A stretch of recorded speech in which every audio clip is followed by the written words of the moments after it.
Bueno, ese es un libro que escribí muy rápidamente, un poco por enojo y como respuesta a la situación que se dio en el 2009, si no me equivoco, que era finalmente sucedió la canonización de Seferino Namuncura.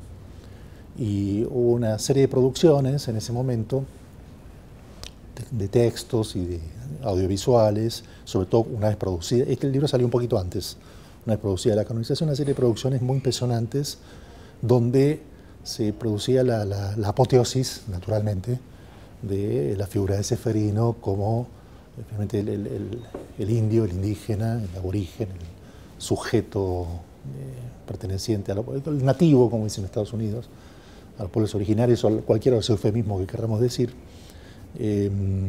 como la figura, digamos, ideal del triunfo civilizatorio que produjo el apaciguamiento de los sujetos históricos persistentes a la formación del Estado-Nación, pueblos originarios.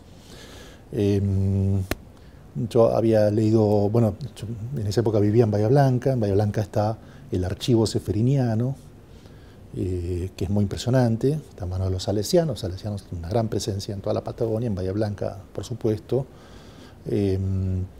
y había una rutina de todo niño bahiense o surpatagónico, es que te llevan en algún momento con el colegio a visitar lo que era en ese momento la tumba de Seferino, en el sur de la provincia de Buenos Aires, donde hay un colegio salesiano, donde Seferino vivió efectivamente unos años, y donde salió ya tuberculoso hacia Buenos Aires, hasta aquí, a la vuelta de mi casa, de la manzana salesiana, y de ahí Rivadavia y Mármol, toda esa zona, ¿no? Bueno, la visita a la tumba era algo muy conmovedor porque vos ibas ahí a la iglesia y Seferino estaba fuera de la iglesia, era una capillita que en realidad simulaba un ranchito donde estaba el cuerpo de él, y adentro, o sea, estaba fuera de la iglesia porque no había sido canonizado, ¿no?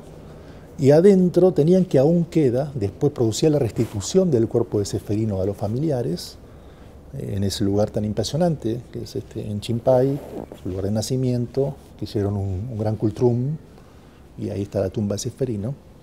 Posteriormente sucede eso. Pero adentro quedó, que esto también es muy impresionante, un relicario que es un gran círculo de oro y metales preciosos con una vértebra de Seferino, ¿no? Eso al día de hoy puede verse.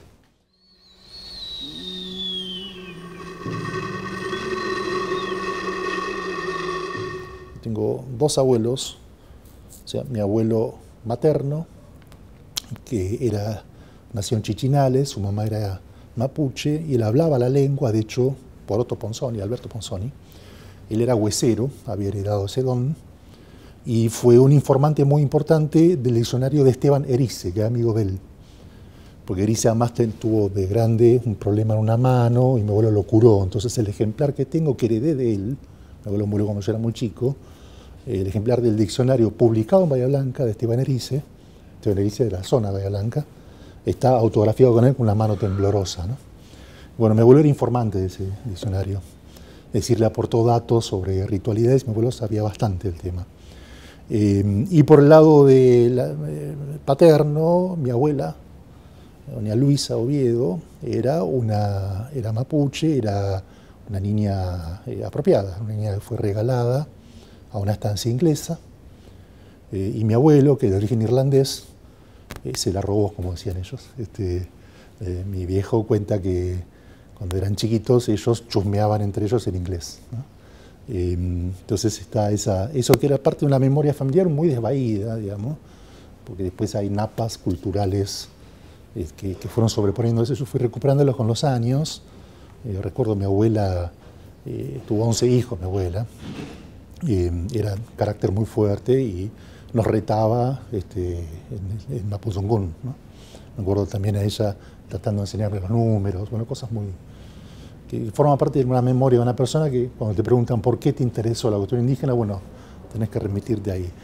Y cuando tenía 15 años, y 16 y 17, participé en plena dictadura de los seminarios de Rodolfo Casamiquela en Bahía Blanca, que fueron muy importantes. Él hablaba la lengua, aún no había producido su giro, digamos, que todos les conocemos, pero fue muy importante por muchas cuestiones, pero fue muy importante para reponer la cuestión de la lengua en particular y la cuestión etnográfica fuerte en Bahía Blanca, que tiene una presencia indígena muy fuerte. Más del 10% de la población se autorreconoce descendiente de mapuche, particularmente mapuche de Huelche, para reponer en la escena pública la cuestión indígena en un momento donde poquito antes, en el 78, se había producido la celebración de la conmemoración con todos los fastos de la dictadura del centenario de la conquista del desierto, ¿no?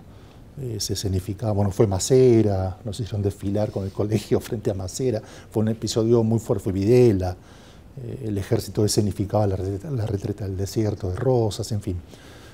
Contrapuesto a eso apareció la figura de Casamiquela, que abrió todo un campo. Me acuerdo estaba Graciela Hernández en ese momento, una gran historiadora de la cuestión indígena en Bahía Blanca, que se especializó, es un tema que yo después hablé bastante con Graciela en relación a este libro que vos decís, El Indio Deseado, pues se especializó en la articulación del cristianismo evangélico con la cuestión mapuche, hizo unos trabajos extraordinarios, y particularmente la figura femenina en torno a eso. Bueno, en ese contexto yo fui investigando, fui leyendo todo lo que pasaba en mis manos, había muy poca bibliografía a la mano, también eso hoy en día hay que reponer la situación de época para tratar de entender cómo se fue conformando un mapa de lecturas. Hasta no hace mucho era bastante difícil conseguir libros sobre la cuestión mapuche.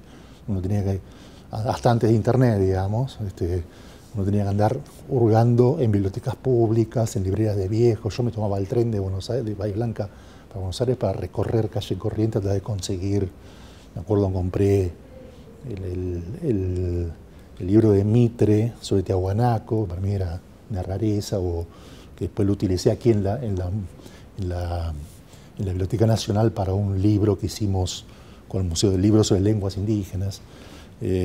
Bueno, en fin, era muy difícil acceder a la documentación, a la literatura primaria y a la literatura secundaria. Incluso el propio libro Calfucurá, que es un libro bastante importante, que hemos reeditado en la Biblioteca Nacional también, de Álvaro Yunque, era una pieza muy difícil, yo lo conseguí muy tardíamente.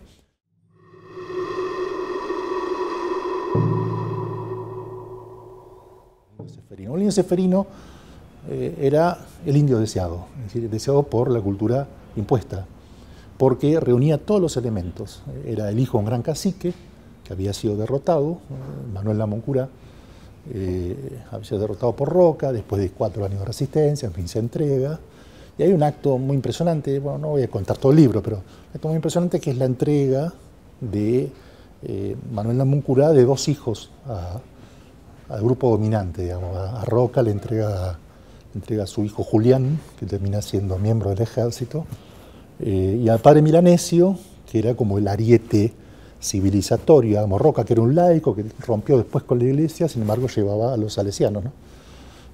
Como el ariete civilizatorio, como para la conquista espiritual, como se decía en la época, de los pueblos indígenas. Bueno, a Milanesio le entrega el niño ceferino, se llamaba Manuel Morales, ¿no? Originalmente era el nombre de su tío, ¿no? Le he puesto el nombre ceferino, Zafirino, ¿no? Bueno, ese niño es un niño que es traído inicialmente a Viedma. Bueno, le prohíben, está la figura de Rosario Burgos, la mamá, que era una niña, se dice que era una cautiva, o no se sabe bien. Hay algunos testimonios en el proceso de canonización de ceferino donde entrevistan viejita a Rosario Burgos. Es muy conmovedora la figura de la madre, porque ella trata de volver a ver a su hijo y no puede. Al propio Manuel Lamoncurá, que trata de sacarlo de los salesianos, se lo niegan, digamos. Hay una apropiación y hay una imposición de la cultura dominante. A ceferino le prohíben hablar mapuzungún, que era su única lengua, le obligan a hablar castellano, italiano y latín. Y bueno, son muy conmovedoras hay una serie de Sati, por ejemplo, que después fue canonizado, una serie de personas que investigaron para intentar canonizarlo después de la muerte de Ceferino, a partir de 1930 más o menos, investigaron a quienes lo habían conocido, y hay unos relatos muy conmovedores, muy impresionantes. Le enseñan a subir una escalera, le enseñan a pelar una banana, digamos. Hay una especie de pedagogía sobre el cuerpo y una fortísima intervención sobre el alma, ¿no? Bueno, este niño termina siendo traído a Buenos Aires. Hay una anécdota muy linda que es que compartía habitación con el niño Gardel, ¿no? Eran dos extranjeros considerados en la época. El hijo de la bandera francesa del Abasto y el hijo del cacique patagónico. Los dos cantaban los domingos en la iglesia, ¿no? Pues Ceferino es llevado a Italia. Es llevado a Italia, donde es exhibido ante el Papa, ante la princesa de Saboya, si no me equivoco. Es el fruto del triunfo de la civilización. En la Piazza San Pietro de Roma, en el Vaticano, hay una estatua de Ceferino. Poca gente sabe ese dato. Es el triunfo de la civilización. Es el sueño don bosquiano. Recuerden que don Bosco profetiza en un sueño que iba a conquistar América y por eso manda a sus 12 apóstoles, ¿no? Entonces, de algún modo, es como la consumación y el modelo de las operaciones culturales que la nueva civilización dominante debía hacer sobre los grupos indígenas derrotados.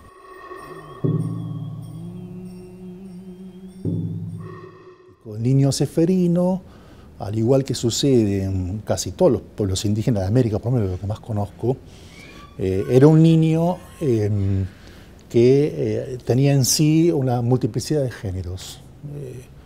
Y ese tipo de niños, en los grupos indígenas, son destinados a la comunicación con lo luminoso, destinados a ser chamanes o payés, o en el candomblé, el chico gay es enviado directamente a ser un pai, ¿no? ¿Por qué? Porque tiene la comunicación con el misterio universo, que es el orden primigenio previo a la escisión, entre otras cosas, de los géneros, ¿no? Es un poquito más complejo que esto, pero igual vale la pena enunciarlo así.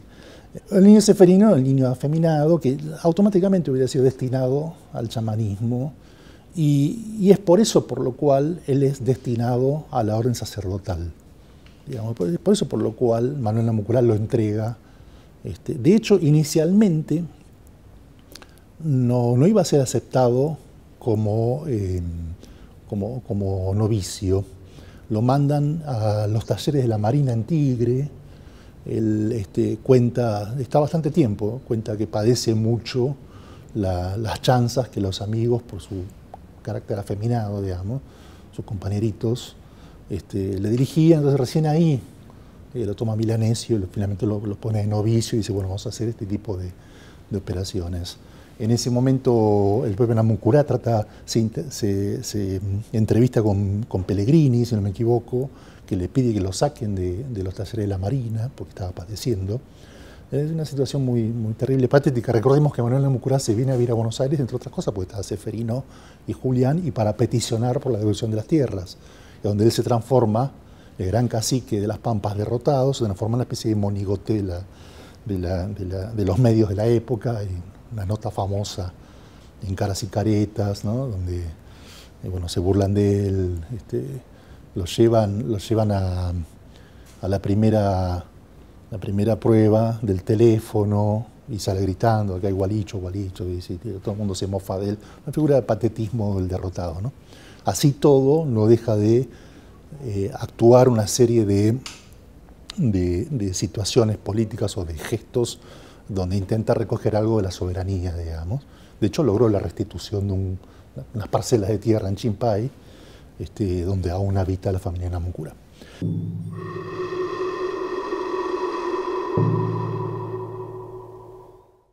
En la figura de Ceferino, que era a su vez el nieto de Calfucurá, la primera parte del libro es un intento de poner en valor la figura de Calfucurá. Cuando escribí ese libro, 2009, no había prácticamente nada.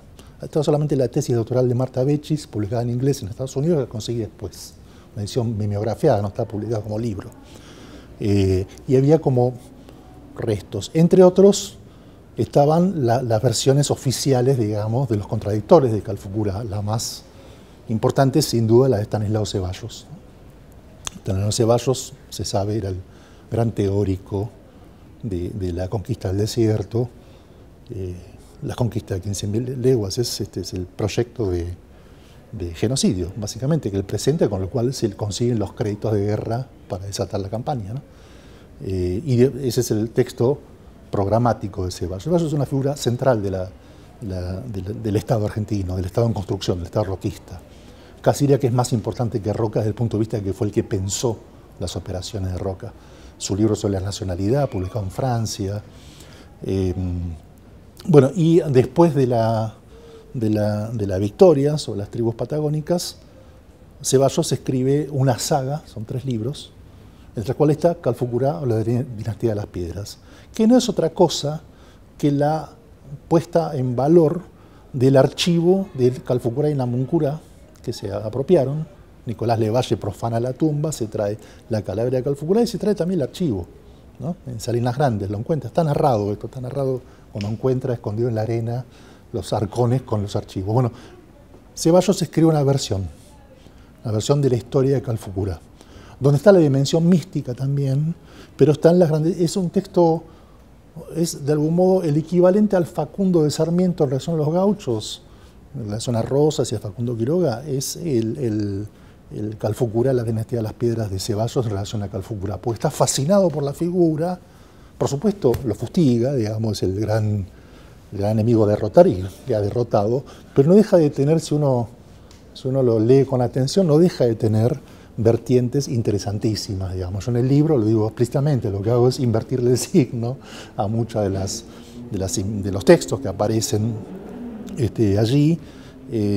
Están los textos de Santiago Bendaño también, en fin, hay una serie de textos muy conocidos ya. Pero para entonces la figura de Calfucurá no era una figura abordada por la historiografía, era muy gracioso y patético, porque la historiografía académica se detenía en 1820, si no llegaba nunca al momento de Rosas, la campaña del desierto y la llegada de Calfucurá como respuesta al rosismo. Entonces el libro tuvo también esa eficacia, en cuanto que a partir de ese libro se desataron una serie de investigaciones hasta el día de hoy muy prolíficas sobre Calfucurá. Que se ha publicado la correspondencia completa de Calfucurá, se han publicado muchísimos textos y muchos trabajos de la academia tomando algunos aspectos de las estrategias de Calfucurá, de su dimensión geopolítica, de su dimensión específicamente política. Calfucurá fue el gran soberano del siglo XIX, el gran soberano de Argentina, dominó la Argentina, lo que hoy llamamos la Argentina, una confederación que iba desde la Patagonia hasta Entre Ríos, y abarcaba gran parte de los grandes cacicazgos del siglo XIX. Entre 1833 y 1872, casi 40 años, fue el soberano absoluto, ¿no? En una época donde había muchos otros grandes cacicazgos, Catriel, en fin, Pincén y tantos otros. Calfucurá logró articular una gran confederación, un protoestado, digo ahí, hoy diría un estado, ¿no? Eso también es una discusión en la historiografía y en la etnohistoria. Hay una especie de subestimación en relación al tipo de institucionalidad que puede construir un grupo indígena. Entonces no es una forma preestatal, no es una forma estatal, tenía relaciones exteriores, tenía amanuenses, archivo, ejército, regular e irregular, tenía política nacional e internacional. Recordemos la cuestión con Orly Antoine de Tounán, el famoso francés que vino a proponerse como el emperador de las Pampas. Bueno, él tuvo relaciones políticas con Calfucurá, ¿no? Tuvo relaciones políticas con el padre Salvaire, con la iglesia, por supuesto con Urquiza, con Mitre. La correspondencia es extraordinaria, publicada por Omar Lobos, extraordinaria porque uno puede ver la finura con que maneja los vínculos políticos, no solo con su otro cultural, social, sino también con los otros grupos étnicos, ¿no?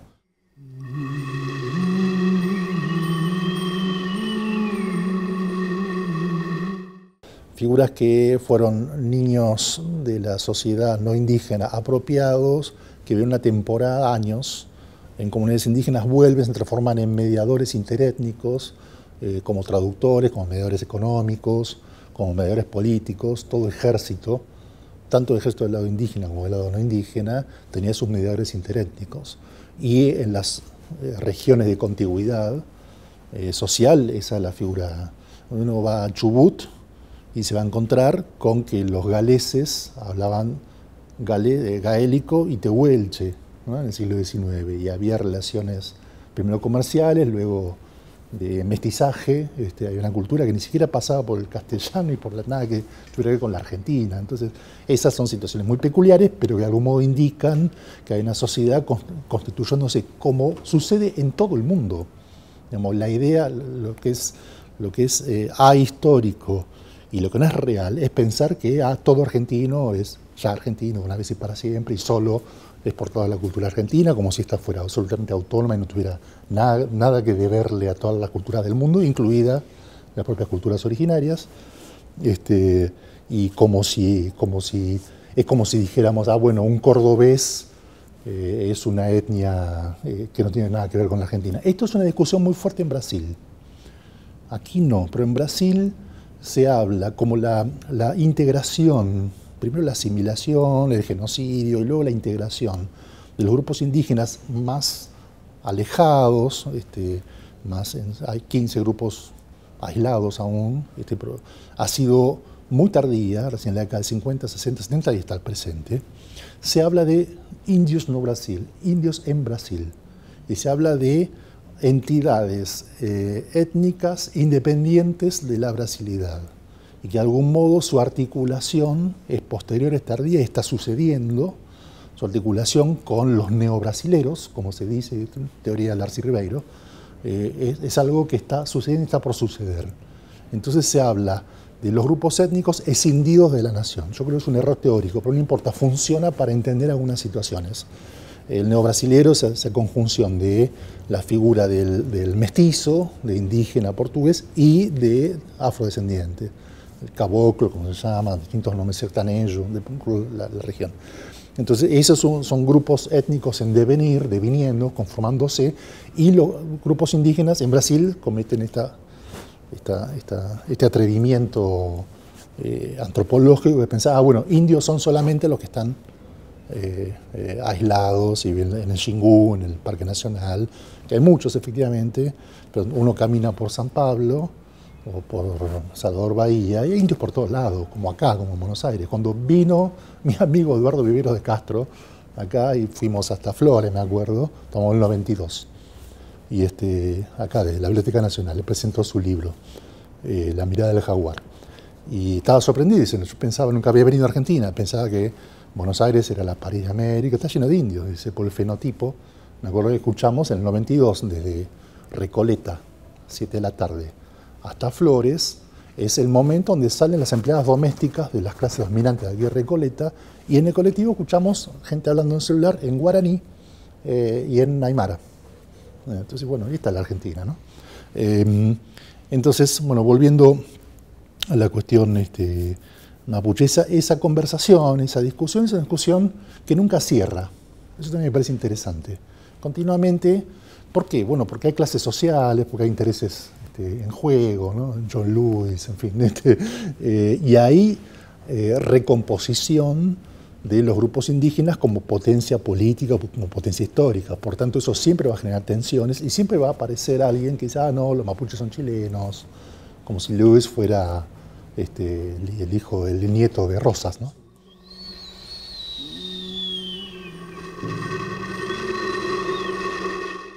Cuando uno estudia los modos de socialización de las distintas etnias, antes hablaba de tribus, bueno, los conceptos van cambiando, son cancelados, son criticados, pero finalmente estamos hablando más o menos de tribus, etnias, grupos indígenas. Ya se va a inventar otro concepto que va a cancelar la palabra etnia también, ¿no?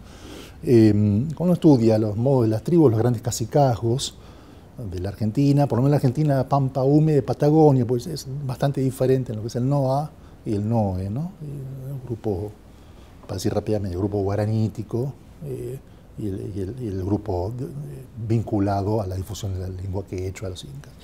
Pero uno estudia las corrientes indígenas del centro de ascendencia mapuche, araucana se decía antes, ¿no? Uno encuentra que hay herencias Quiere decir que hay zonas de continuidad. En ese momento, cuando escribí el libro, todavía estaba muy fuerte el tema de las modalidades de organización, de autoorganización, post-2001, de los movimientos sociales, movimientos piqueteros en particular. Vos ibas a La Matanza, a La Ferrere, y estabas en una aldea indígena, digamos, no era muy diferente a lo que vivías en cualquier comunidad. Forma de socialidad, de resolver la comida, la habitación, la vivienda, forma de festividad en comunes, la figura de los payés. Vos vas hoy a Liniers y tenés el yatiri que te adivina con hoja de coca, digamos, forma de sacralidad, ¿no? Entonces, las herencias de las más ancestrales y tradicionales tradiciones indígenas, más allá de que las sustenten grupos indígenas o no, yo creo que ahí está una de las cuestiones a indagar y a develar, son muy potentes.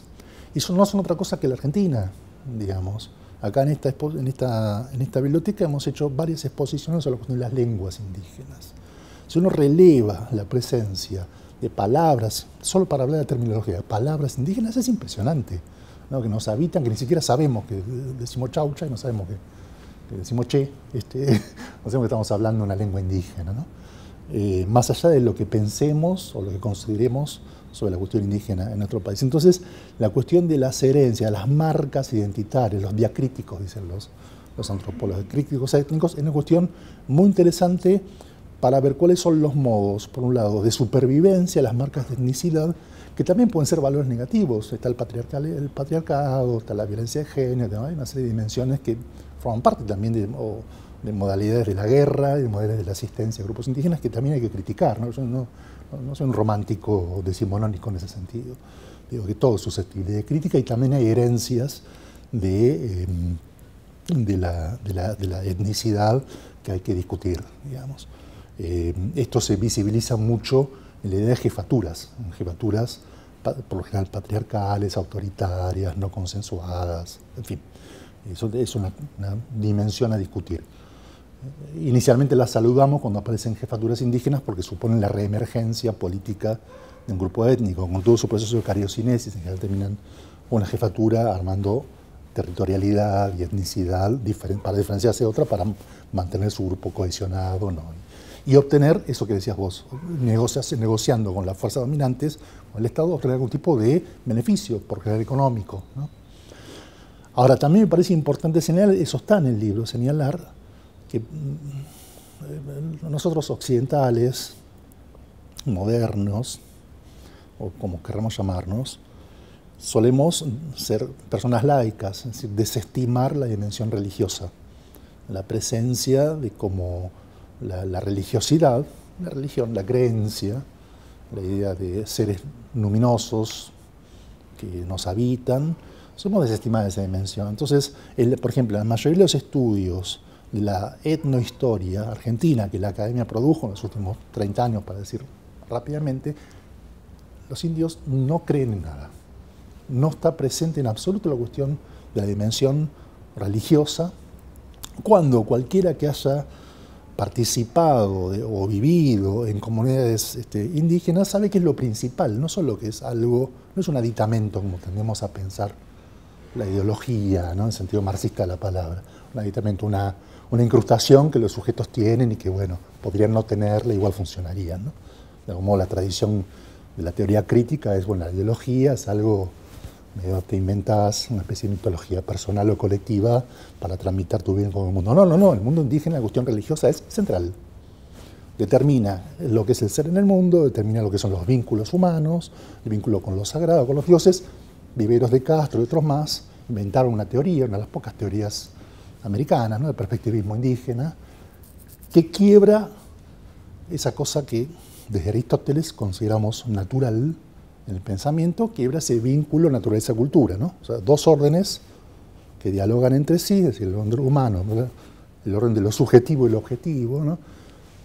Desde esta perspectiva, al hacer la experiencia etnográfica, uno ve que efectivamente hay un tercer orden, que es el orden de lo no humano, que pueden ser los dioses, la naturaleza, las entidades que habitan en el mundo de lo animal, que es el tercero en discordia, que es el que articula la etnicidad.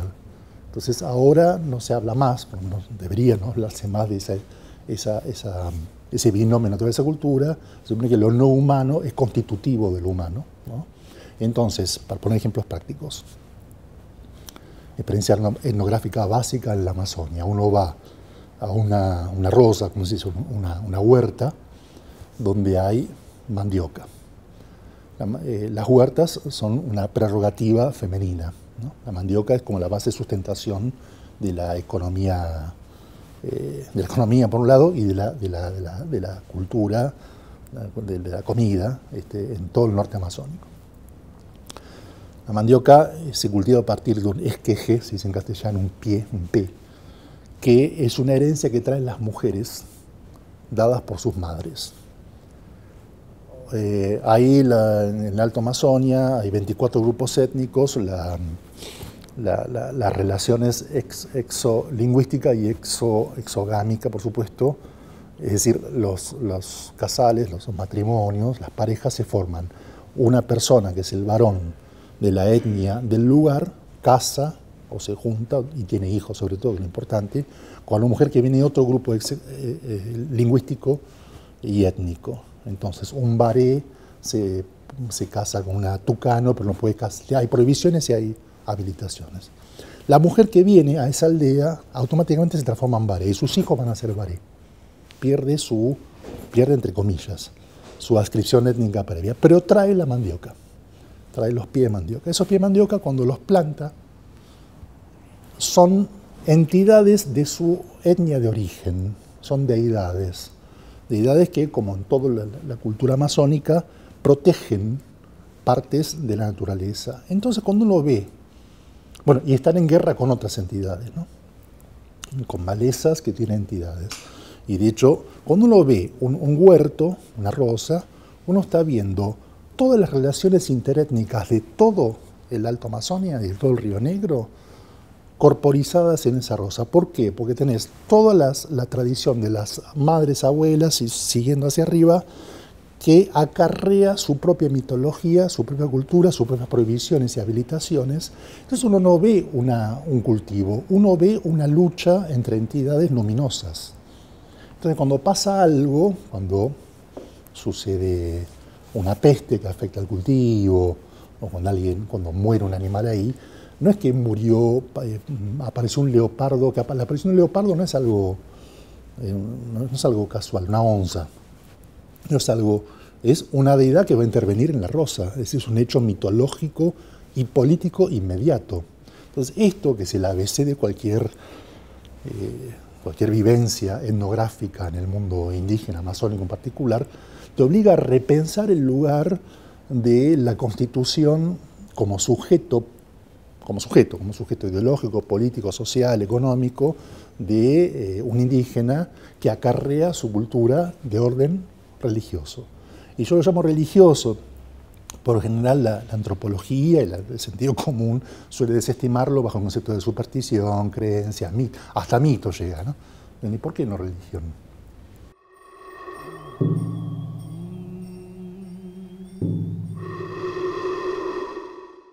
La Constitución de 1994, que avanza sobre la del 49 incluso, que fue la más avanzada en términos sociales, la de Perón y por supuesto la de 1853, avanza sobre la consideración de la cuestión indígena argentina. ¿Y qué hace? Reconoce la preexistencia de pueblos indígenas en la Argentina como constitutivo de la nación y por lo tanto desencadena la posibilidad de la constitución de una serie de derechos. Es en la cual se basa, esto muy articulado con el artículo de la OIT famoso que obliga a reconocer a los estados en la preexistencia, el desencadenar una serie de derechos, entre otros el reclamo de derecho territorial, lingüístico, religioso, en fin. Pero ¿qué dice? Dice, serán reconocidos como pueblos indígenas siempre y cuando demuestren serlo, es decir, tener todas las trazas étnicas que durante 5 siglos le fueron prohibidas, usurpadas, interdictas, ¿no?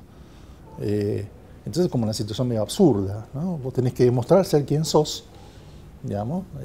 En eso la política del autorreconocimiento fue de modo limando y abriendo esa discusión, pero viste, primero el Estado te colonizó, te quitó las tierras, destruyó los modos de familia, los modos de articulación colectiva, te cambió el modo de producción, te impuso una lengua, te transformó de sujeto económico colectivo en sujeto individual articulado en el mercado capitalista, te produjo toda la cultura que te subestimó como persona, desde el color de la piel hasta todas las trazas étnicas, y ahora te dice, bueno, ahora demostrar que sos igual que antes de pasar todo eso para poder adquirir derechos, ¿no? Es absurdo.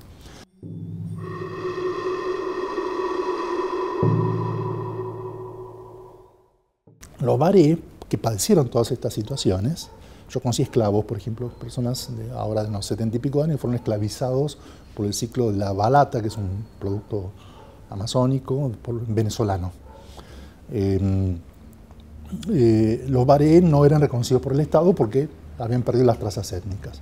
Entonces, bueno, se filmamos una película, hicimos unos viajes, es una película, se llama Baré Povo do Río, se puede ver, la presentamos aquí en la biblioteca, y escribimos un libro, yo hice la etnografía de ese libro, fue fantástico, me quedé viviendo en la Caricuara, que es como la fantasía de todo antropólogo, digamos, es una comunidad extraordinaria, y bueno, hice una etnografía con mucho relato levi-straussiano, digamos, todos que tenemos nuestros tristes trópicos en el corazón, donde finalmente fue muy eficaz como intervención, porque a raíz de la película y el libro que publicamos con prólogo de Viveros de Castro, obtuvieron el reconocimiento por parte del Estado de algo muy obvio, que efectivamente son indígenas. Entonces yo investigué tanto los modos de cultivo, las relaciones sociales, las relaciones de parentesco, la lengua, los modos en que se habla yengatú, que es una lengua impuesta por los jesuitas, el antiguo tupí, en casi todos los grupos indígenas para poder comunicarse entre ellos. La lengua indígena hoy es la lengua impuesta por los jesuitas, que es una lengua indígena, pero no es la lengua original, ¿no? Entonces la lengua de comunicación entre esos 25 grupos indígenas, que todos tienen sus propias lenguas, bañí, guarapazo, curripaco, tucano, es yengatú. Y en las aldeas, los niños, que son hijos de madres de otro grupo étnico-lingüístico, ¿qué hablan? Hablan la lengua de su mamá, de sus amiguitos, yengatú y un poquito de portugués, ¿no? Pero todo niño es multilingüe, eso también, la experiencia lingüística es muy importante, muy importante. Hoy en día, en la Argentina, hay una reemergencia, hubo mucha política en la Argentina sobre los mecanismos de educación bilingüe, multilingüe, casi todos fracasaron, ¿no? La escuela no fue el mejor. En general, el ayudante o asistente, no recuerdo cómo es la palabra que inventar, asistente lingüista, termina siendo el portero, ¿no? Indígena, siendo el portero, no funcionaba mucho, salvo en algunos casos específicos, entre los COM y algunas escuelas de Patagonia, pero en general fracasó la política lingüística estatal.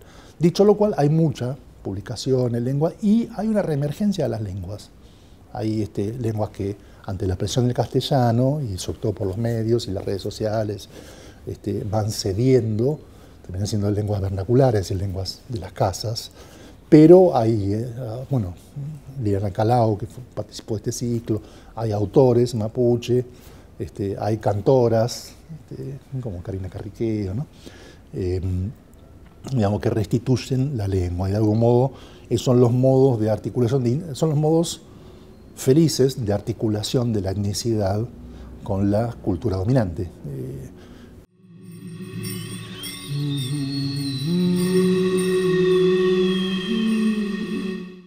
Hubo 3 jefes de Estado que hablaban lenguas indígenas y que escribieron sendos diccionarios. Uno fue Rosas, ¿no? Rosas es sabido que él hablaba muy bien distintas variantes del mapuzungún, y el único trabajo intelectual serio que hizo Rosas en toda su vida fue los 7 diccionarios de lenguas indígenas que escribió, que se llevó al exilio en Londres. Esto lo cuenta Quesada, ¿no? El Orcón, donde tenía los papeles, el diccionario de Rosas, que fue publicado por Enrique Steven, un investigador nacionalista, rosista, revisionista histórico de La Pampa, ¿no? Es decir, Rosas mirando a su otro, para tomar un poco la teoría que vos traías, con el cual él hizo mucha política. Rosas, un gran político, un gran estratega, que terminó subordinado a Calfucurá, por otra parte, ¿no? Pagándole tributo por la ocupación de su territorio, que hizo una campaña en el desierto, es decir, con genocidio incluido, pero sin embargo Calfucurá al año siguiente le responde y termina dominando el territorio a él, ¿no? Arrebatándose a Rosas. Rosas tuvo que retroceder hasta la Guardia de San Miguel del Monte, donde siempre estuvo. Rosas escribe su Manual de Lenguas Indígenas. Eso es extraordinario, es decir, un jefe de Estado mire la cuestión indígena a través de la lengua, es algo que pasó muy pocas veces en América Latina. Digamos, el otro caso es Mitre. Mitre, que era Mitre, digamos, pero que fue aliado de muchos grupos ranqueles y que tenía una gran consideración en la cuestión de las lenguas, a tal punto que hoy Museo del Mitre, lo que era su casa, se dedicó a coleccionar una de las mayores colecciones de América Latina sobre lenguas indígenas, en bibliografía, que es muy impresionante. Bueno, de su índice razonado, él escribe antes de morir, deja preparado un índice razonado que fue publicado por el Museo del Mitre, un índice razonado de su propia colección, ¿no? Es eso, es un índice y cuenta qué es cada libro, salvo en los libros que él edita de lenguas Milkayak y Alenteaca, lenguas huarpes, ¿no? Que habían sido consideradas extintas en el siglo XVI, eran 2 testimonios, 2 diccionarios hechos por los jesuitas en las minas de cobre de Chile, a los que consideran los últimos hablantes. Después Diego Escolar, que es el gran investigador, antropólogo, investigador de la cuestión huarpe, demuestra que los huarpes efectivamente existen, están ahí. Perdieron, en la misma situación, perdieron lengua, marcas étnicas, pero están ahí. Los descendientes de los huarpes viven en la laguna de Guanacachi, en el medio de la nada, ¿no? Bueno, estos textos los publica Mitre y hace algo extraordinario. Me llevó a tener un poquito de consideración por Mitre. Hace algo que Rodolfo Kusch va a hacer más de 60 años después, que es interrogar y buscar en los diccionarios de lengua Milkayak y Alenteac los conceptos filosóficos, que es la muerte, la vida, la maternidad, la tierra, el pasado, el futuro, el deseo.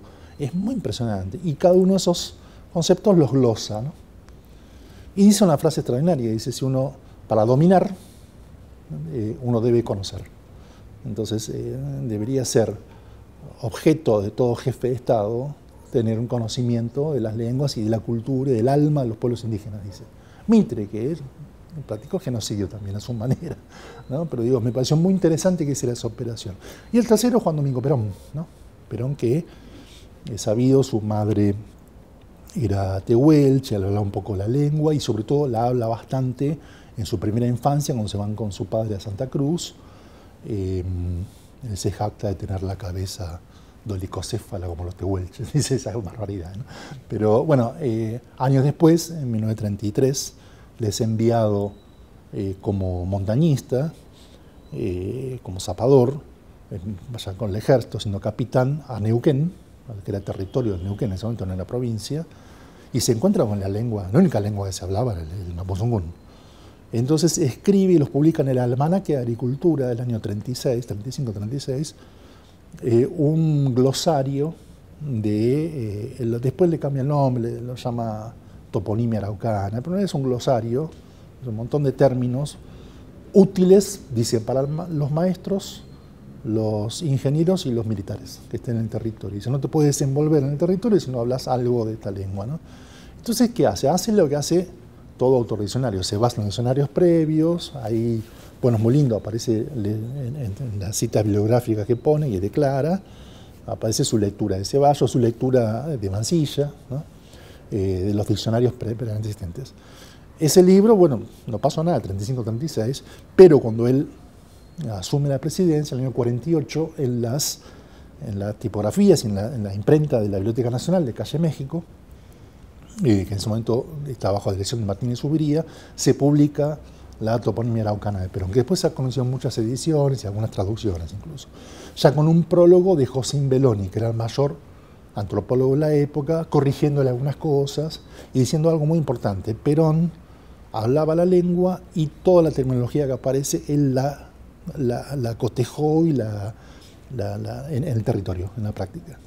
Es decir, forma parte del acervo lingüístico de Perón, que hablaba italiano, pues había estado en Italia, hablaba castellano, por supuesto, un poquito de alemán, muy poco, leía francés, pero no lo hablaba, y hablaba mapuzungún. Entonces, es importantísimo para ver, bueno, son 3 jefes de Estado que miraron la cuestión de las lenguas, miraron la cuestión indígena. Perón también hace el elogio de la conquista del desierto de Rosas y de Roca, escribió 2 sendos libros cuando era profesor de la Escuela del Ejército, diciendo el libro sobre la conquista de Roca, las operaciones militares, digamos, de Roca terminan siendo estos soldados eran verdaderos titanes, ¿no? Después cambia eso, por esa beta paradójica que habita el imaginario sobre el roquismo en Argentina, está en Perón también, le pone Roca al ferrocarril que va hacia el sur, ¿no? Pero de algún modo tener una consideración sobre la cuestión indígena. Bueno, esto es alguna de las cosas que trato de pensar, de hacer y activar en torno a la cuestión indígena en todo este largo recorrido que empezó en 1980 y llega hasta el presente como preocupación y siempre cada vez con más interrogantes que certezas, ¿no?